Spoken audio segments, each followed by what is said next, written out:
Fine, let us start with the problem number 21 here. Right, A, B and C divide an amount amongst themselves in the ratio of 4:7:9 respectively. If B's share in the amount is 2,989, what is the total amount? We have to find the total amount of A, B and C. They have given B's share is 2,989, right? Let us check out here. Right, B's share is how much? B's share is 2,989, right?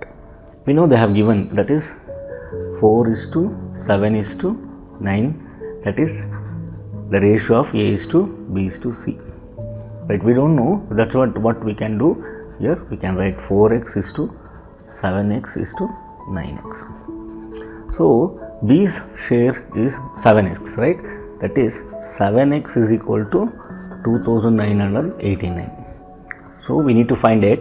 X is equal to 2,989 that divided by 7. Now divide it. 7 4s are correct. 7 4s are 28.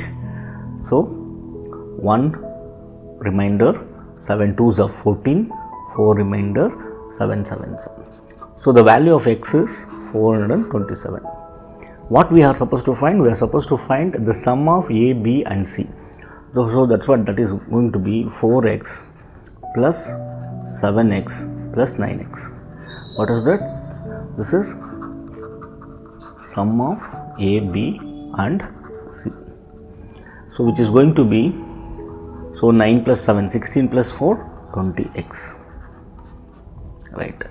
So 20 into, we know x is equal to 427, we have to multiply and you are going to get the answer here. What we are going to get, it is 0, right? 2 7s are 14, correct? 1 carry, right? 2 2s are 4 plus 1 is 5, 2 4s are 8. The sum of their amount are the money, that is A, B, C, is 8,540. The answer here is D.